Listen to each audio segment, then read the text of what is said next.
Hi, everybody. I am Kevin Ioli with Yahoo Sports, and I was going to say welcome to an episode of Beauty and the Beast, but I think, in other words, my next guest might be both the Beauty and the Beast, Oh, Super oh, Sage thanks. Northcutt. How are you, Sage? I'm doing good. Thanks. Thanks for having me on your show. Absolutely. I appreciate you coming on with me. You were going to fight Thiabult Goutti on Sunday in Austin, Texas, on a very interesting card. I really like that main event, Cowboy against Yancy Medeiros. That's going to be a fun fight. You have an interesting fight against Goutti. You're coming off a win against Mitchell Quinones in Norfolk in November.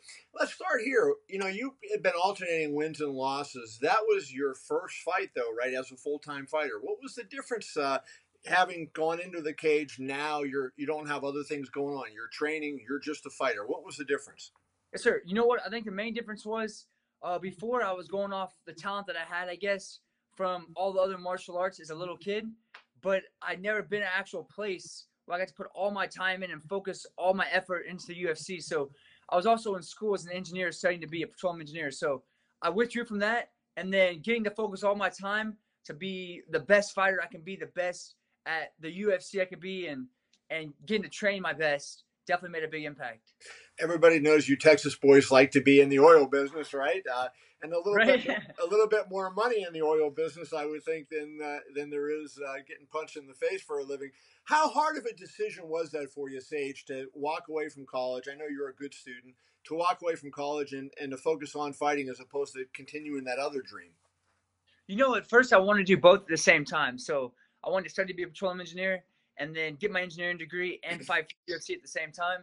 But unfortunately, to be the best I can be at the UFC, I need all my focus in there. So more time also instead of studying 10 hours a day and doing so many classes of work. So it wasn't that hard of a decision because you only get one chance to fight for the UFC. And while you have the chance, might as well take it. And then being a petroleum engineer, you can always go back to school later. So I guess I believe I made the right decision. Do you do you feel like finally now that you're a full time fighter, you're training with Uriah Faber's team, Alpha Male? Do you feel like your peers take you look at you differently? Because I know a lot of them were kind of jealous of the attention you got when you first came to the UFC, and you made the UFC from your performance on Dana White show, Dana White looking for a fight.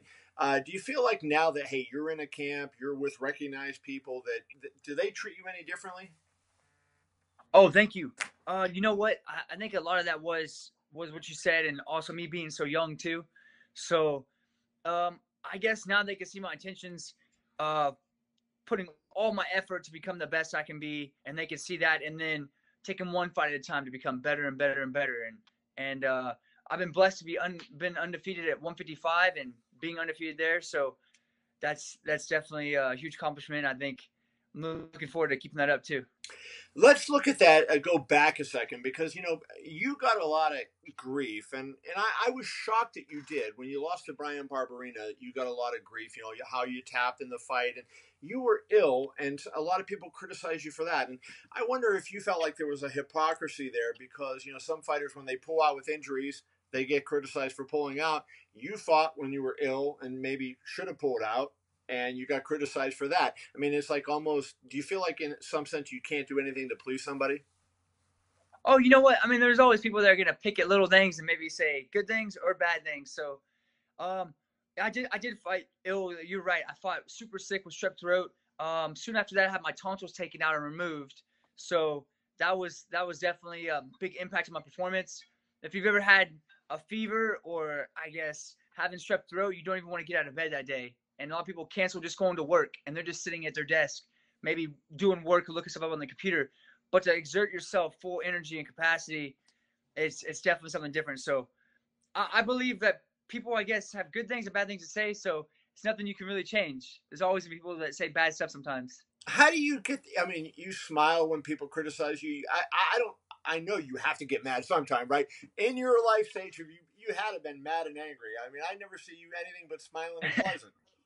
Oh, thanks. Oh, everybody gets mad sometimes, right?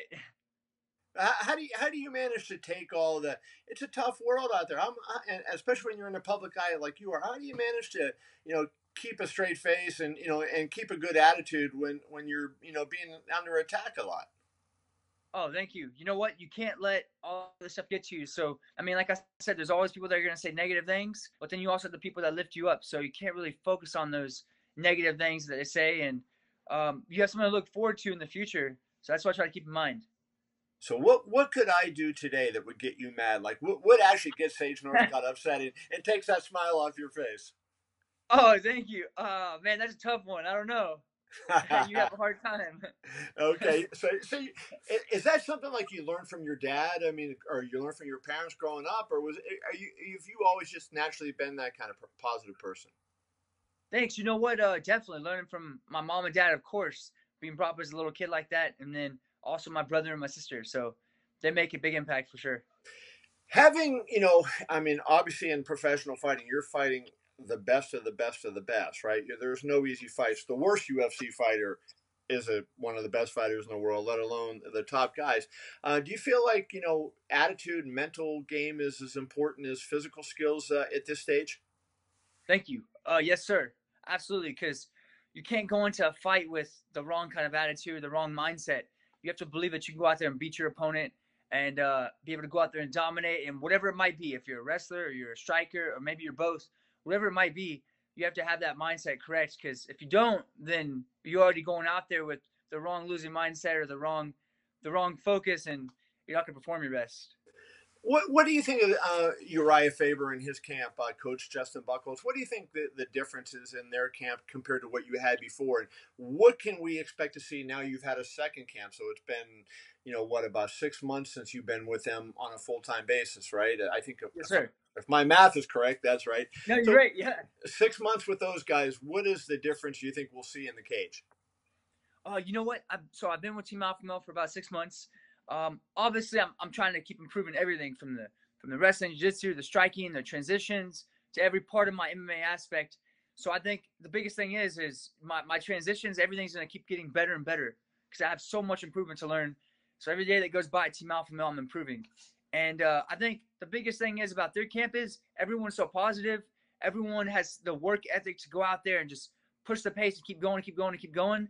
And then you have so many champions there and people that are the top fighters in the UFC and Cody Garbrandt, Chad Mendez, Mr. Faber, who was a UFC Hall of Famer, and the list just keeps going on and on. So it's definitely a team aspect, and they definitely make each other better. The fighting, you mentioned some of the champions and former champions in the UFC. Fighting, sparring with somebody like Cody Garbrandt. What does that teach you? Does that teach you how far you have to go, or I mean, do you feel like, hey, I'm doing pretty good with him, so I know at the level I'm at in the UFC now, I'm going to be okay?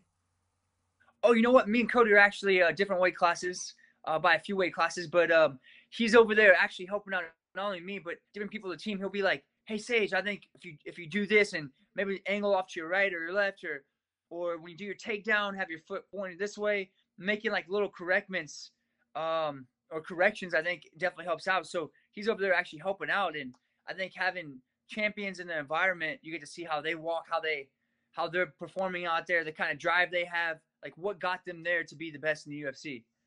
What So when you look at those guys, Joseph Benavidez, I mean, he's only lost basically to Cruz, one of the best fighters in the world. Cody, obviously an elite fighter. Uriah himself was great. So many elite fighters. Is there anything in common that you say one trait that they all have that they bring to the game that you're trying to adopt? oh, you know what? I guess just I mean time. I'm only 21 years old, and then I started fighting for the UFC when I was 19. But just recently, I withdrawn from school, so I withdrew from school, and now it's just putting in the time and having that time to be able to make all my game better and better and improve. So that's the biggest thing I think. Time. So what about Saturday's fight, or excuse me, Sunday's fight? You're fighting Thibault Goutti. He's 11-3. He's 1-3 in the UFC. He's won his last fight, but he had lost three in a row. So in a sense, I mean, you haven't had a losing streak, but you alternated wins and losses. So you haven't had a winning streak either, right? So I guess the question would be, do you have to go out there and kind of attack him early and put doubt in his mind? Do you think that way? Oh, you know what? Oh, I've been blessed to have a winning streak with being undefeated at 155. So Right. my two losses in the UFC, I was out of my weight class at 170. So I have had a winning streak at 155, which is great. And I think you know what? Like Mr. Faber said, if the game goes to the ground, if it's wrestling, then to be able to out wrestle my opponent. If it's standing up, to be able to outstrike my opponent. If it's jiu-jitsu, be able to out jiu-jitsu my opponent or submit him. So I believe I've been working those transitions, making myself better all around, and that's what's important for this fight. What about your opponent? What's he good at? So watching the tapes, my opponent fought in the Ultimate Fighter show. So he's known a lot for I guess his striking. He's had a variety of submissions and also striking too, which I've seen. And me and my coaches have watched his tapes, so we've been seeing the good stuff and the bad stuff, the tendencies he's been doing, and keeping an eye out for him for sure. Let's end with this. Is there one fight you'd like to have back? I mean, the fight that I wonder if maybe you look at. I know we talked about the Barberina fight, but the Mickey Gall fight. I mean, do you kind of feel like that's when would it be different if you fought him now, given your time with Urijah and his camp?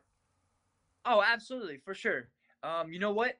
I came in to that fight fighting at 170, so weight class up, which I went to take, which was cool, and it was definitely fun for me to go out there and have that fight. And I wasn't training at a camp full time, so now I got to train at Urijah Faber's camp. Everything's been changing. I've been improving so fast that yes, it would be a different fight for sure, and I have no doubt in my mind it want to be.